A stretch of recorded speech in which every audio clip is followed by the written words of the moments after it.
here is the ASUS G14 2024. I had a video where I kind of dunked on it, basically on the pricing, and really in Canada it's quite expensive. So I decided to pick this up here. A lot of changes for this year from 2023 and 2022. I actually just bought a 2022 and 2023 so that I could do kind of a retrospective, and I needed to have them fresh in my memory when I was doing this review here. So I don't want to have too much intro here. We know the changes on it. There's a lot of information out there, but the OLED screen, the thinner chassis, lower performance, lower watts. However, you know, some upgrades here and there. So they have tweaked it a lot. It's a big revision to last year's model, moving a lot away from the gamer laptop, much more into the studio space, the professional space. As you can see, there's this tag there. They're really pushing the creative style of this laptop. So this is going to be a weird one of a review because I'm going to look at it from a gaming laptop and a creative laptop because it kind of is a hybrid of both. Just to help you guys know, are you buying in here at a gaming laptop? Are you buying it at a professional laptop? Are you buying it something in the middle? What is the value proposition in that? So let's jump into the review right now and see what I think of it. Okay, and here it is. Now I've already opened this. I did a full live stream actually comparing this to the MSI Stealth to the HP Omen. But let's have a look at it here. I left it as its natural state so you can see how it is for fingerprints. It's a gray material. I'm not a fingerprinty guy, but you can see it definitely does get fingerprints. Not horrible, but I mean, it's a shiny dark metal, so you're going to get that. Once you get that sticker off, it'll look nice, so you get that nice kind of strip there. On the bottom there, also metal. It's a unibody style, so it definitely has a nice build to it. Little feet, not too much raised up, but a nice big intake there. Speakers firing down there, very nice. A little bit of a grill down there. On the back, really nothing other than some nice accents. Looks nice. Zephyrus, 3 lights there. Left side of the laptop, you can see you get your power in. It's this weird kind of square thing this year, new proprietary one. Then you get HDMI out, USB-C, and you can see there it does have 40 gigabit per second. So that's gigabyte per second, so that's going to basically be USB 4, basically equivalent to Thunderbolt 4 as well. USB-A, microphone, headphone combo jack, so good I/O on the left side. Right side, you get a micro SD card, kind of hinting at the fact that this is typically used for creative types as well, not just gamers. It's kind of more of a creator type laptop now than a gaming laptop. Then you get USB-A on the right, and then another of basically the same USB-C there. And then this one here is a little bit slower, though it's 10 gigabit per second, so 10 gigabyte per second, so a little bit slower. Well, quite a lot slower actually, but it does also have display as well, which is nice. Overall, it's a nice little package. It's nice and clean. The weight on it is nice, kind of like a MacBook now, showing that ASUS is going more the creator style, professional more than gaming. Weight on the laptop there, you can see just shy of 1.5 kilograms. So a little over 3 pounds, 3.3, 3.4 pounds. Yeah, so you can really see the design language has shifted this year towards creative types, MacBook users, professionals, kind of hybrid style users who also want to be able to do some gaming on the go. But it's definitely moving away from like a gaming laptop per se. They still have the Republic of Gamers and that, but they're starting to move away from the gaming in this SKU here. It's definitely, in the past, the G14 was always a very hybrid device, definitely a gaming laptop, but it was a little bit more hybridized. This one here is now shifting even further into the creative style. Okay, so when getting into the laptop, just remember there are 2 hidden screws back here, basically under little plastic things. You do have to take those out. Otherwise you'll bend the laptop, so just don't forget those when you take them out. Not too hard to get inside the laptop overall because it is that kind of metal unibody. You do have to kind of get under the lip here, but typically you can get in just with your fingers. So this is not their lowest model, 32 gigabytes, so it is a step up from the base model. It would be 16 gigabytes, which is kind of a absurd offering to be honest, but this one here doesn't have the beefed up GPU. You can see there it's just a metal, it's kind of bendy, but it's a little metal bottom there. Fairly thin to keep the weight down. That's the inside of the laptop. Yeah, I mean, it's not overly impressive in terms of cooling. Decent sized battery here, 73 watt hours. Good for the size of the laptop. Really in a 14-inch laptop, that's probably getting up to as big as you're gonna get. You could get an 80 in here. I've recently done a laptop with an 80 watt hour, but it's around that size. So nice big battery here, especially with the AMD GPU in here, especially with the AMD CPU here, and being able to disable the NVIDIA graphics. Should get really good battery life.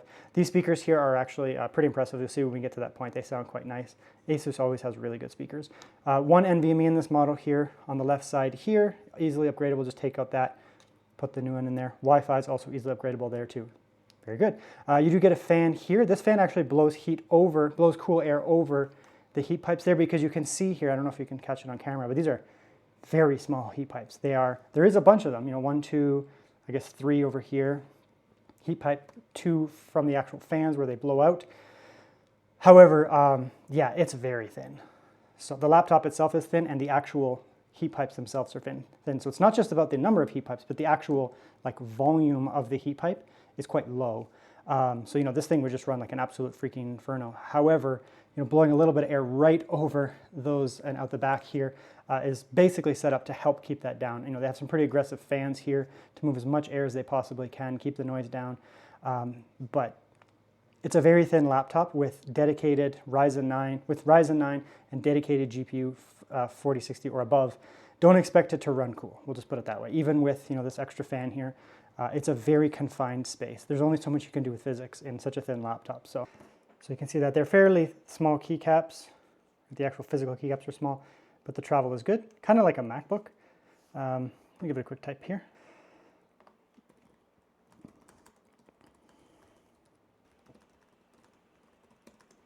It's nice. It's a nice keyboard. Last year's were better. 2022, 2023 were better keyboards. They were larger keycaps, more key travel, just a better keyboard overall. This is still nice though. It's like a MacBook, but better. I don't really like MacBook keyboards. It's like if you took a MacBook keyboard and made it good.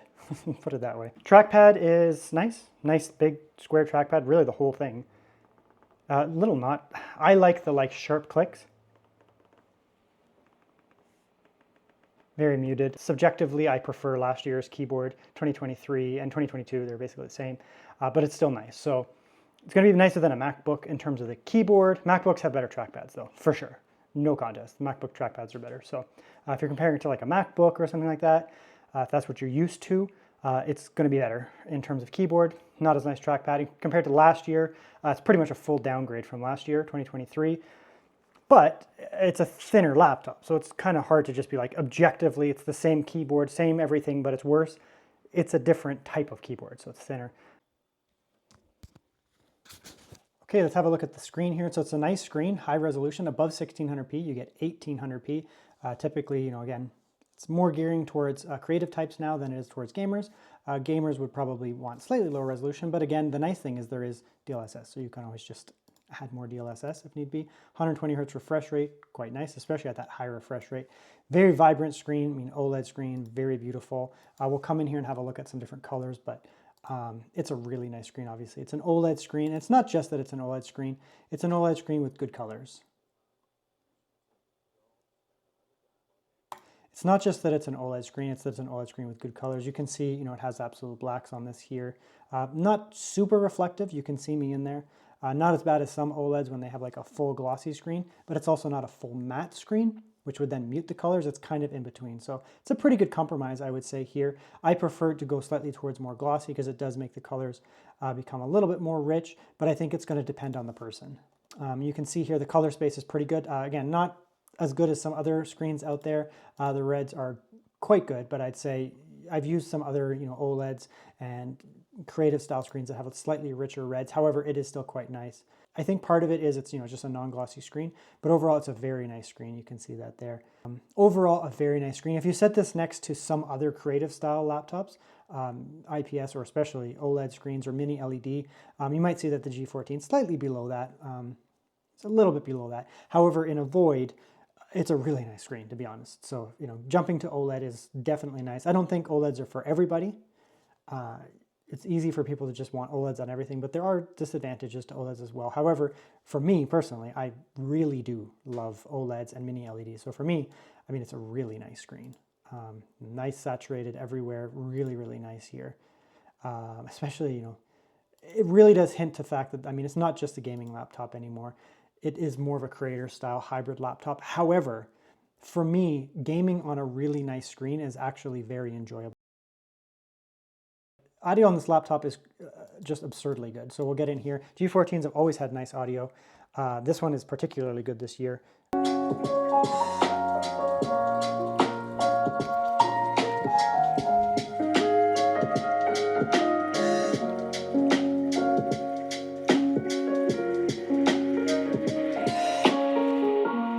Yeah, so it's a 10 out of 10. Like, I mean, there's some laptops that can produce more volume, I guess. This is still very loud.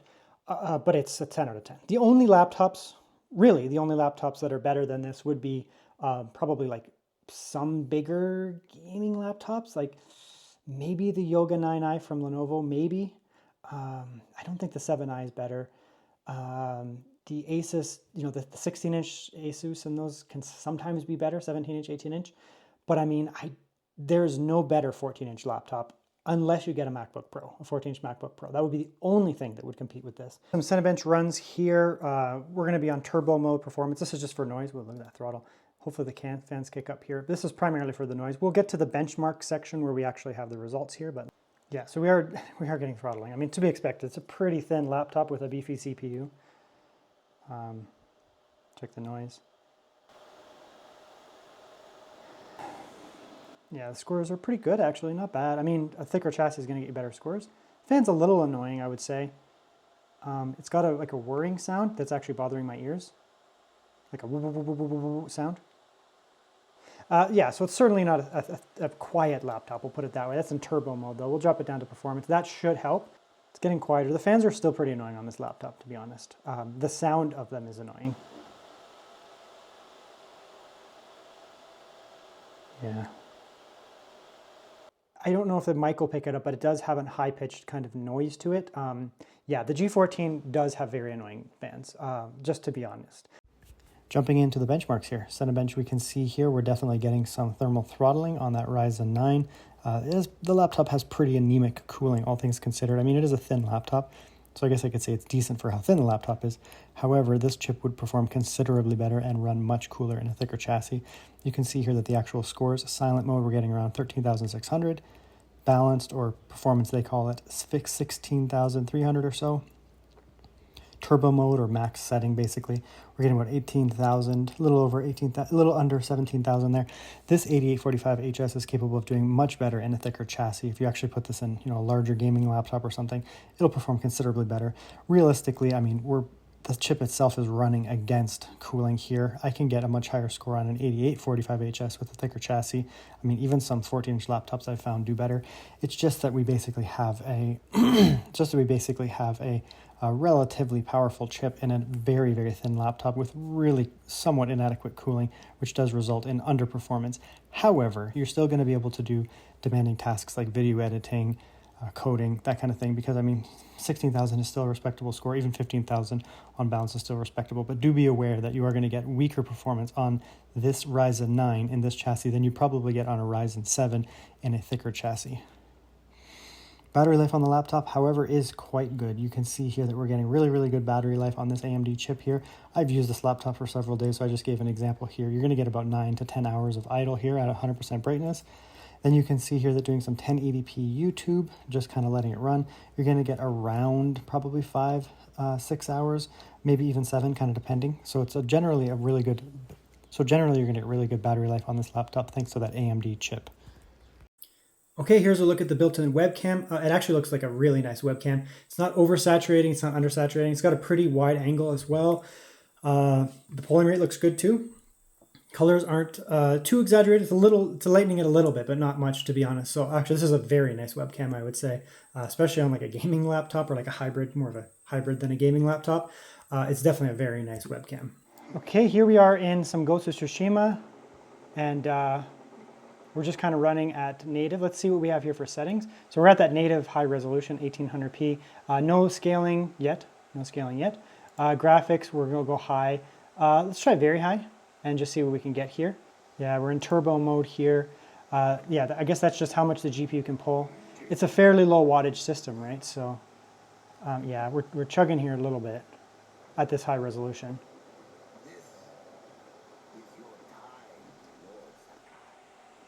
So I think we are going to have to turn it down. We're going to go down to high, because very high is a bit much, we'll say.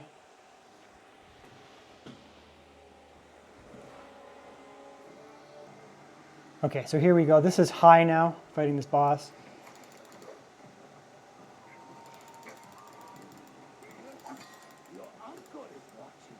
Right? Not bad, to be honest. I mean, for high settings at such a high resolution. What I am going to do here, though, is throw on some DLSS, because we're a little bit low here. So we'll come in here and we will go with upscale method, DLSS. Let's throw it on balanced, because we're going to need it, at least at this resolution. And go like that there. Okay. So now we're at that high setting on balance, and you can see there's a big jump in performance, right? So you really are going to need, if you don't want to just change your resolution, you're going to need to increase the amount of DLSS that you're using.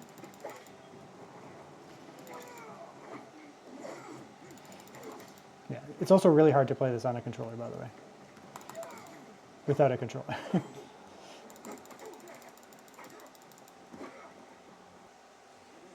So that's quality DLSS there. And you can see we're back up to a little over 60 now with quality DLSS. So big jump in performance there. If you're going to be playing at native resolution, on high settings, 1800p, you are going to need some DLSS to get by. Right? Yeah, he's toast. That's just how it's going to be, right? Just the limitations of the GPU at such a high resolution, unfortunately. But as long as you're okay with that type of resolution scaling, you'll be good to go. Okay, and what are my thoughts on the G14 for 2024? I'm going to be very candid about this laptop. I think it's very overpriced, especially in Canada. I mean, this thing cost me I think it was like $3,000 for this laptop here. You're paying a lot for the ASUS name. You're paying a lot for the G14 premium, the 14-inch premium. And it's really, I mean, if you're looking for gaming performance, it's here, I guess, to some degree. I mean, it is still going to perform well in games, but it's not even going to be remotely close to something that has a thicker chassis, more beefier performance in there, more watts to the GPU. It's just what it is, right? I mean, if you get to a 16-inch laptop, obviously you're going to get more performance. But honestly, even other 14-inch laptops like the Legion 14, honestly, MSI, you're going to get better performance. It is just what it is, right? So really what you're getting here is a very, very nice creator laptop, realistically. Beautiful creator style screen here, awesome audio, awesome screen overall, awesome audio. The design is very nice. I mean, there's a little wobble there, but whatever. The screen's still very nice. Very premium chassis, all metal, nice keyboard, nice trackpad and that. So overall, it's just a really nice creator laptop. And a lot of these creator laptops you can game on nowadays is really what it is. So I mean, ASUS has kind of seen the fact that they can, gaming laptops and creator laptops aren't so different these days, especially at the 40, 50, 60, and 70. You get yourself a 40, 60, or 70 in, I don't know, a VivoBook or something, or a ZenBook from ASUS or something like that. You're still going to get probably the same gaming performance, if not more, depending on how thick the chassis is. So I mean, really what this is it's a 14-inch creator laptop that of course you can game on. I mean, even iGPUs you can game on these days, right? And throwing in a 40, 50, even a low watt, into like a Dell XPS turns it into a gaming laptop. But no one would be confused and think that a Dell XPS is a gaming laptop, right? It's not. It's a creator style or professional laptop that can game. And that's really what you're getting here with the G14. The G14 here is moved away even more from that hybrid. It used to be a very hybrid laptop. It's moved more away into the creator scene. So it's a creator laptop. ASUS is therefore able to charge a lot more for it. OLED screen, unibody, very nice laptop overall. But the cost has been able to be driven up a lot for this laptop here because it's now a creator laptop that can game, is what I'd call it. So it's very nice. I think that once this starts to go on some serious price cuts, you're seeing it at 30% off, 40% off. You'll start to see that this laptop is very compelling for, I don't know, people who are looking for hybrid type uses. If your budget is unlimited and you're looking for a 14-inch kind of hybrid laptop, something that's really good for students, professionals moving around. I mean, very thin and portable, feels very nice, very premium. And you want to be able to do some gaming on it, like, definitely AAA gaming at respectable settings, I would say. It's a great laptop for that, realistically. You're going to pay a lot of money for it. The gaming performance is not going to rival something that's thicker and more powerful. It is what it is. That's just what you're getting. I think buying in at this laptop at a 4080 or 4090 makes absolutely no sense whatsoever. Unless you're a high-level creator, right? If you're a high-level creator and you can benefit from that 4080, 4090 with that extra VRAM, for example, you know who you are, right? You know who you are, and you know you're going to benefit from the 4080 and the 4090. It's not going to remotely touch something much thicker, like, ASUS 16-inch laptops, Lenovo 16-inch laptops, etc. Not even close. The performance is not even going to be close to those on a 4080, 4090 in this laptop. It just does not have the performance, the cooling, or the watts. So that's the review here. It's a very nuanced review here. I don't want to just dunk on it because I don't think it's a bad laptop by any means. I think it's a very, very nice laptop. I think the price is too high for like what it is, because it's moving into the creator space where they can really command a lot more of a premium on the laptop. On sale though, I think it would be nice. Just be aware that you're not getting a gaming behemoth here or anything like that. You're getting a creator laptop that can game realistically.